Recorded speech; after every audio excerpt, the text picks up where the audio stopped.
അടുത്ത കണ്ടസ്റ്റന്റ് സഫിയ.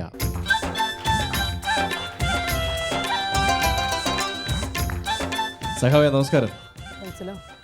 സലാം. ഈ അങ്ങ് മുടി വളർത്തിയതിൻ്റെ ഒരു ചരിത്രം എന്താ? ഈ മുടി വെട്ടാത്ത പറയാം. 1976 കാലഘട്ടത്തിലാണ്. അതെ, അടിയന്തരാവസ്ഥ കാലത്ത് ചില വ്യത്യസ്തരായ ബാർബർമാർ പോലീസുകാരുടെ രൂപത്തിലൊന്നുണ്ടായിരുന്നു. അന്ന് വിപ്ലവീര്യമുള്ള ചെറുപ്പക്കാരുടെ മുടി വെട്ടുക, മീശ ഒടിക്കുക, താടി വടിക്കുക, ഇത്തരം പരിപാടികളിലാണ് അവർ കൂടുതൽ താല്പര്യം കാണിച്ചിരുന്നത്. അവർക്കെന്താ മറ്റുള്ളവരുടെ മുടി വെട്ടിക്കൂടി, അവരവരുടെ മുടി വെട്ടിക്കൂടി, അവർക്കെന്താ ഇത്ര നിർബന്ധം വിപ്ലവീര്യമുള്ള ചെറുപ്പക്കാരുടെ മുടി വെട്ടണമെന്ന്? അപ്പോൾ നമ്മുടെ വീര്യം കുറയ്ക്കുക, അത് ഞങ്ങൾ സമ്മതിക്കില്ല. ആ വാശി ഇന്നും നിലനിൽക്കുന്നു.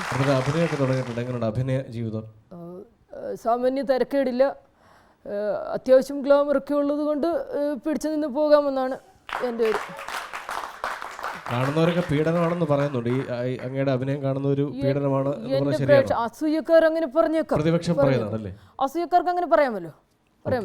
ഓനോട് ചോദിക്കുക, ചാണ്ടി അങ്ങനെ പറയും. ഞാനൊന്ന് പോയി ചോദിച്ചിട്ട് പറയാം. All the best.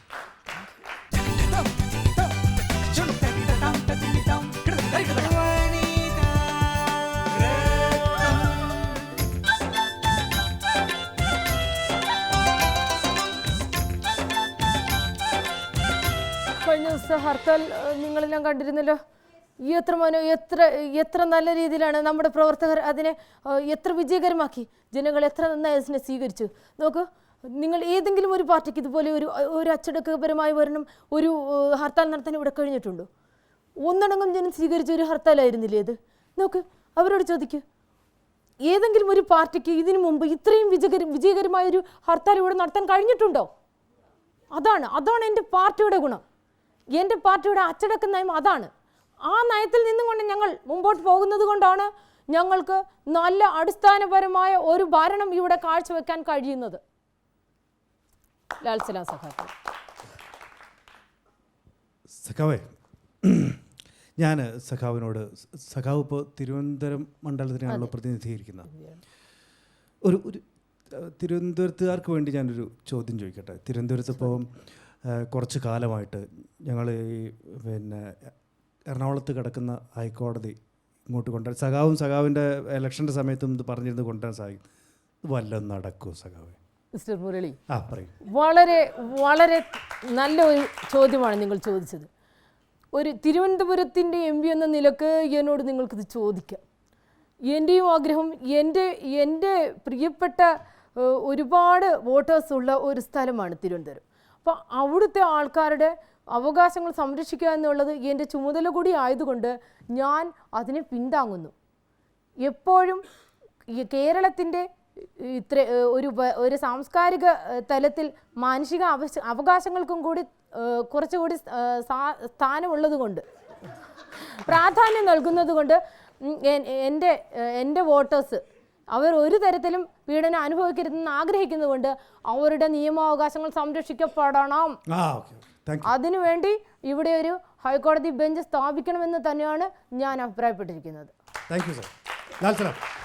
അഭിവാദ്യം. ഇംപേഴ്സണേഷൻ റൗണ്ടിൽ നെക്സ്റ്റ് കണ്ടസ്റ്റന്റ് റോമി ശ്രീകുമാർ.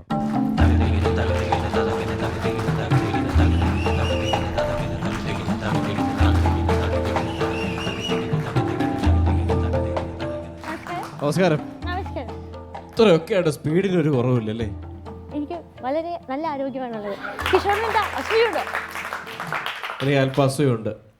എങ്ങനെയുണ്ട് ഇപ്പോൾ തറവാട്ടിൽ തിരിച്ചെത്തിയതിന് ശേഷം? അവിടെ പ്രവർത്തനം തുടങ്ങിയോ അതോ മറ്റുള്ളവർ പ്രവർത്തനം ആരംഭിച്ചോ? ആരാണ് പ്രവർത്തനം തുടങ്ങിയിരിക്കുന്നത്?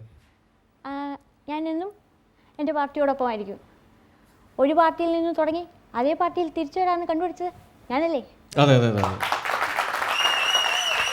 അല്ല, ഇടക്കാലത്ത് ഒന്നിച്ച് ഈ മകന് വേണ്ടിയിട്ടൊക്കെ പുറത്തു പോയിട്ട് തിരിച്ചു വന്നപ്പോൾ മകൻ ഇല്ലല്ലോ കൂടെ. എന്താണ് സംഭവിച്ചത്?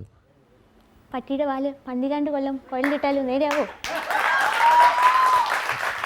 പ്രയാസമാണ്. ഇപ്പം എങ്ങനെയുണ്ട് തറവാട്ടിലെ പുതിയ ജീവിതം? ബാക്കിയുള്ള കക്ഷികളുണ്ടോ? പ്രസിഡന്റ്, പ്രതിപക്ഷ നേതാവ്, ഇവരൊക്കെ സത്യത്തിൽ പറയുന്ന പോലെ കൃത്യമായിട്ട് സ്വാഗതം ചെയ്യുന്നുണ്ടോ?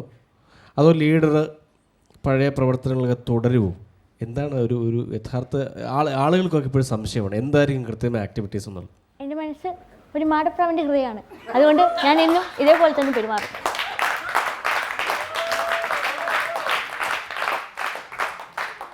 ലീഡർ എന്തായാലും IVT പ്രീമിയം വനിതാരത്നം 2 കിട്ടിയതിൽ ഒരുപാട് സന്തോഷമുണ്ട്.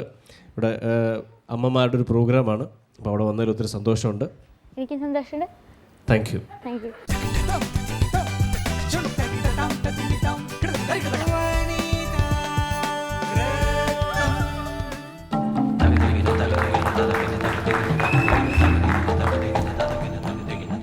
നമസ്കാരം. ഈ വേദിയിൽ നിൽക്കാൻ കഴിഞ്ഞതിൽ എനിക്ക് അതിയായ സന്തോഷമുണ്ട്. ഈ വനിതാരത്നം എന്ന് കേൾക്കുമ്പോൾ എനിക്ക് ഓർമ്മ വരുന്നത് ഇന്ദിരാജിയാണ്. പിന്നെ ഞാൻ എൻ്റെ പാർട്ടിക്ക് വേണ്ടി ഇത്ര കാലം പരിശ്രമിച്ചു. ഒടുക്കം എൻ്റെ പാർട്ടി എന്നെ ഒറ്റപ്പെടുത്തിയപ്പോൾ ഞാൻ DIC പോയി ചേർന്നു. വീണ്ടും ഞാൻ എൻ്റെ പാർട്ടിയിലേക്ക് തിരിച്ചു വന്നു.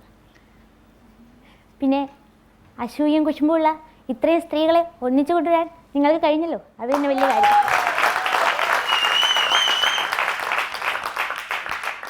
യഥാർത്ഥത്തിൽ ഇങ്ങനൊരു വനിതാരത്നം ഇവിടെ നടത്തേണ്ട ആവശ്യമില്ല. ശരിക്കുള്ള രത്നം എൻ്റെ വീട്ടിലുണ്ട്, എൻ്റെ മകൾ പത്മജ. എൻ്റെ മോളെ ചോദിക്കാനുള്ളത് ചോദിച്ചോളൂ.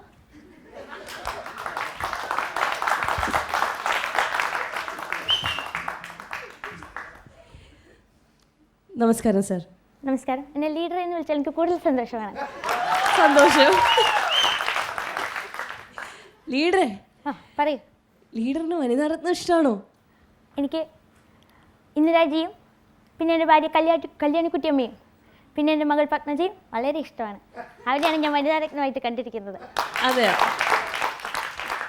സ്ത്രീകൾ എന്നും മുന്നിൽ വരേണ്ടവരാണെന്ന് വിശ്വസിക്കുന്ന ഒരു വ്യക്തിയാണ് താങ്കൾ, അല്ലേ? തീർച്ചയായും. ലീഡർ എത്ര പ്രാവശ്യമാണ് MLA ആയിരുന്നത്? അതിവിടെ പറയാൻ ഞാൻ ആഗ്രഹിക്കുന്നില്ല. അതും കൂടി അറിയാതെയാണോ നിങ്ങളിവിടെ വന്നിരിക്കുന്നത്? അതും കൂടി അറിയില്ല നിങ്ങൾക്ക്?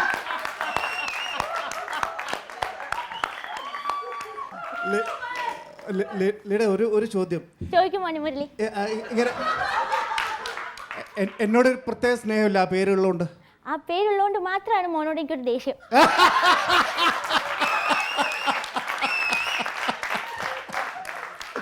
അവനിവിടെ ചുറ്റിത്തിരിയുന്നുണ്ടെന്ന് ഞാൻ അറിഞ്ഞു. അവന് ഇത് കഴിഞ്ഞിട്ട് വേണം എനിക്കൊന്ന് കാണാൻ.